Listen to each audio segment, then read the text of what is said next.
Hello friend, आज की video में हम लोग जानेंगे कि क्या क्वाड्रेंट फ्यूचर टेक शेयर को अभी होल्ड करना चाहिए या सेल करना चाहिए, या जिन लोगों को यह शेयर आईपीओ के थ्रू नहीं मिल पाया था क्या वह अभी इस शेयर को खरीद सकते हैं या नहीं। इन सब के बारे में डिटेल में इस वीडियो में हम लोग जानेंगे। इस वीडियो में हम लोग इस कंपनी के बिजनेस ओवरव्यू को देखेंगे, उसके बाद इस कंपनी के फंडामेंटल को देखेंगे, फिर हम लोग इस कंपनी के फाइनेंशियल परफॉर्मेंस के बारे में जानेंगे, फिर हम लोग इस कंपनी के स्ट्रेंथ और रिस्क के बारे में जानेंगे, फिर हम लोग ये देखेंगे कि क्या इस शेयर को होल्ड करें या सेल करें। पहले हमें यह चीज जानना जरूरी है कि इसने जो आईपीओ से पैसा उठाया है वह पैसा कंपनी के पास जाएगा या फिर कंपनी के प्रमोटर के पास। तो इस चीज को समझने के लिए हमें आईपीओ के डिटेल्स को देखना पड़ेगा। तो चलिए अब हम लोग इस कंपनी के आईपीओ के डिटेल्स को देखते हैं। जैसा कि आप लोगों को पता है कि इसके आईपीओ का जो बिडिंग डेट था वह 7 जनवरी से 9 जनवरी 2025 तक था, यानी कि इतने डेट के बीच में आप इस आईपीओ के लिए अप्लाई कर सकते थे। और इसका जो प्राइस बैंड था वह 275 रुपए से 290 रुपए था, यानी कि इस आईपीओ के पर शेयर का जो प्राइस था वह 275 रुपए से लेकर 290 रुपए के बीच में था। और इस आईपीओ का जो लिस्टिंग डेट था वह 14 जनवरी 2025 था। और यह शेयर बीएससी पर 374 रुपए पर शेयर के प्राइस पर लिस्ट हुआ,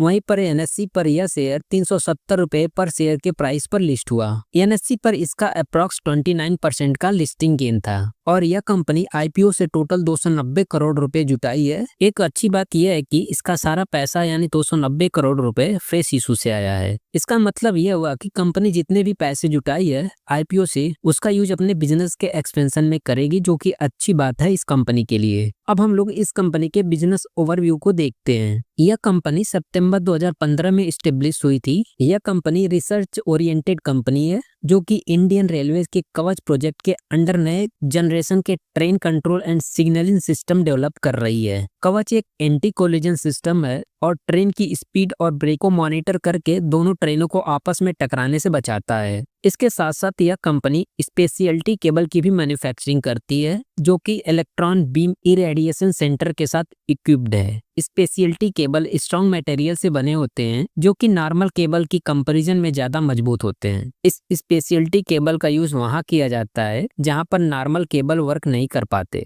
यह केबल इस तरीके से डिजाइन किया गया रहता है कि हाई टेम्परेचर हाई वोल्टेज का इस पर ज्यादा असर नहीं होता। और जो अंडर वाटर एप्लीकेशन यूज किया जाता है उसमें यूज किया जाता है इस स्पेशलिटी केबल को। इसके स्पेशलिटी केबल को रेलवे रोलिंग स्टॉक और नेवल डिफेंस इंडस्ट्री में यूज किया जाता है। इसके अलावा स्पेशलिटी केबल का use signalling control system, power supply and communication में होता है। और कवच 4.0 एक इंडिजीनियस एंटी कोलिजन सिस्टम है जिसे union ministry of railway 20,000 locomotive में जल्द ही डिप्लॉय करने की प्लानिंग कर रही है। अब हम लोग इस कंपनी के रेवेन्यू का प्रोडक्ट वाइज ब्रेकअप देखते हैं। तो यहाँ पर देख सकते हो कि कंपनी के रेवेन्यू का 91.3% रेवेन्यू वायर्स एंड केबल्स से जनरेट करती है और वहीं पर 4.1% revenue train control and signalling division system से जनरेट करती है। और अदर प्रोडक्ट से यह कंपनी 1.7% रेवेन्यू जनरेट करती है। अब हम लोग इस कंपनी के रेवेन्यू का कस्टमर वाइज ब्रेकअप देखते हैं। यह company ministry of railway customer से 41.2% रेवेन्यू जनरेट करती है और वहीं पर garden reach ship builders and engineers limited से 1.7% रेवेन्यू जनरेट करती है और अदर कस्टमर से 57.1% रेवेन्यू जनरेट करती है। तो यहाँ पर कंपनी अपने रेवेन्यू का maximum portion ministry of railway customer से जनरेट करती है, यानी कि इसके जो मेन कस्टमर है वह मिनिस्ट्री ऑफ रेलवेज है। अब हम लोग इस कंपनी के फाइनेंशियल परफॉर्मेंस को देखते हैं। इसके रेवेन्यू की बात करें तो इस कंपनी का रेवेन्यू 2022 में 104 करोड़ था, वहीं पर 2023 में 152 करोड़ हो गया और 2024 में 151 करोड़ हो गया। तो यहाँ पर इसका रेवेन्यू 2022 के कंपैरिजन में 2023 में ज्यादा बढ़ा है, लेकिन वहीं पर 2023 के कंपैरिजन में 2024 में बहुत ज्यादा इंक्रीमेंट देखने को नहीं मिला है। अब हम लोग इस कंपनी के प्रॉफिट आफ्टर टैक्स को देखते हैं। तो इस कंपनी का प्रॉफिट आफ्टर टैक्स 2022 में 1.94 करोड़ था, वहीं पर 2023 में 13.9 करोड़ हो गया और वहीं पर 2024 में 14.71 करोड़ हो गया।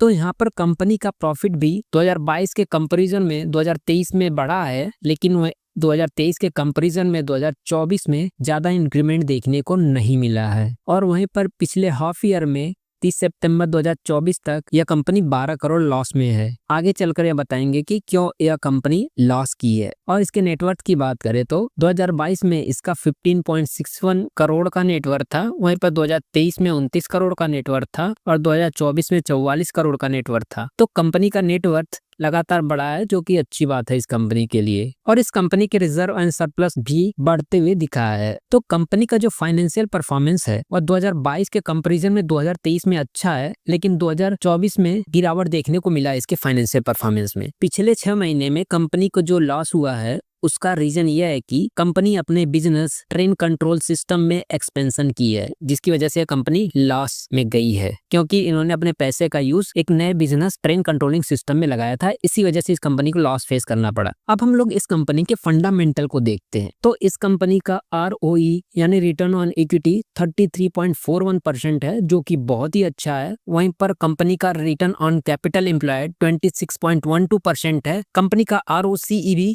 बहुत अच्छा है। और इसके डेब्ट टू इक्विटी की बात करें तो 1.86 है। यहाँ पर कंपनी का डेब्ट टू इक्विटी अधिक है, यानी कि कंपनी के ऊपर ज्यादा कर्जा है। अगर यहीं पर डेब्ट टू इक्विटी रेशियो 1 से कम रहता तब इस कंपनी के लिए अच्छी बात रहती। और इस कंपनी का रिटर्न ऑन नेटवर्थ 33.41% है, जो कि बहुत ही अच्छा है। और इस कंपनी का पैट मार्जिन 9.68 है, जो कि डिसेंट है। और वहीं पर कंपनी का प्राइस टू बुक वैल्यू 19.73 है। यहाँ पर कंपनी का PB रेशियो भी अधिक देखने को मिल रहा है। तो कंपनी का ROE अच्छा है, कंपनी का ROCE अच्छा है, कंपनी का रिटर्न ऑन नेटवर्थ अच्छा है, लेकिन कंपनी का डेब्ट टू इक्विटी रेशियो 1 से अधिक है, यानी कि कंपनी के ऊपर ज्यादा कर्ज है। और कंपनी का पैट मार्जिन भी डिसेंट है, लेकिन यहाँ पर कंपनी का जो प्राइस टू बुक वैल्यू है वो अधिक देखने को मिल रहा है। और इस कंपनी का EPS यानी अर्निंग पर शेयर IPO से पहले 4.90 था और वहीं पर IPO के बाद -6.05 हो गया है। यह EPS निगेटिव में इसलिए है क्योंकि यह कंपनी पिछले 6 महीने में लॉस की है, इसी वजह से इसके EPS निगेटिव दिख रहे हैं। और इसके PE रेशियो की बात करें तो IPO से पहले 59.13 इसका PE रेशियो था, वहीं पर IPO के बाद -47.91 हो गया है। तो यहाँ पर कंपनी का PE रेशियो निगेटिव में इसलिए देखने को मिल रहा है क्योंकि इसका जो EPS है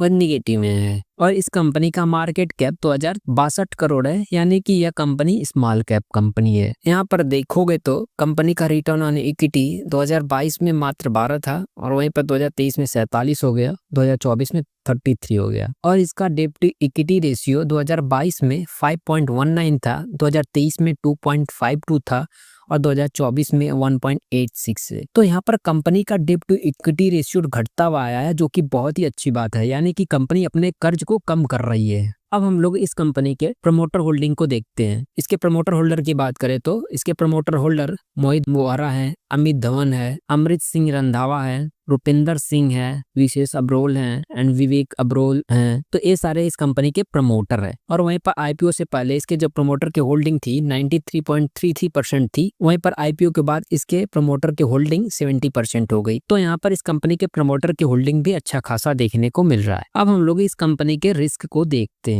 पहला निगेटिव पॉइंट यह है कि यह कंपनी सिंगल मैन्युफैक्चरिंग फैसिलिटीज पर डिपेंडेंट है। दूसरा निगेटिव पॉइंट यह है इन्होंने रिसेंटली ही अपना ट्रेन कंट्रोल सिस्टम का नया बिजनेस लाया है। इससे पहले इनका केवल स्पेशलिटी केबल का ही बिजनेस था, तो इनको ट्रेन कंट्रोल सिस्टम के बिजनेस में उतना एक्सपीरियंस नहीं है। तीसरा नेगेटिव पॉइंट यह है कंपनी के डायरेक्टर और कंपनी के प्रमोटर कुछ क्रिमिनल केसेस में इन्वॉल्व हैं, तो अगर कोई भी डिसीजन इनके अगेंस्ट आता है तो इनके बिजनेस पर इम्पैक्ट पड़ेगा। तो ओवरऑल मेरा ओपिनियन यह है कि कंपनी अभी न्यू है, ज्यादा एक्सपीरियंस नहीं है और कंपनी ट्रेन कंट्रोलिंग का बिजनेस रिसेंटली लाई है, जिसकी वजह से इसके बिजनेस के एक्सपेंशन में पैसे खर्चे हुए हैं। इसी वजह से यह कंपनी पिछले 6 महीनों में लॉस की है और इसी वजह से इसके फंडामेंटल पैरामीटर में अचानक से ज्यादा चेंजेस देखने को मिल रहा है। तो मेरा ओपिनियन यह है कि अगर आप इस शेयर को होल्ड किए हैं लॉन्ग टर्म के लिए तो होल्ड कर सकते हैं, लेकिन अगर यह कंपनी अपने आने वाले नेक्स्ट 2 या 3 क्वार्टर के बाद प्रॉफिट नहीं जनरेट करती है तो सेल कर सकते हैं, क्योंकि यह कंपनी न्यू है तो इसके ग्रो करने के चांसेस ज्यादा हैं। और जो लोग यह शेयर बाई करना चाहते हैं वो अभी वेट करें, क्योंकि अभी प्रॉफिट बुकिंग होना शुरू होगा तो इसके शेयर प्राइस में गिरावट देखने को मिलेगा, तो वहां पर एक बाइंग अपॉर्चुनिटी बनेगी। अगेन आपको यह बोलूंगा कि मैं कोई सेबी रजिस्टर्ड नहीं हूं और मेरा ऐसा कोई बाई सेल का रिकमेंडेशन नहीं है। मैंने अपने एनालिसिस के बेसिस पर ओपिनियन दिया है, आपका ओपिनियन अलग हो सकता है। तो बस इतना ही आज की वीडियो में। अगर वीडियो अच्छी लगी हो तो वीडियो को लाइक और चैनल को सब्सक्राइब कर लेना। और हाँ, इंस्टाग्राम पर जाकर के फॉलो भी कर लेना।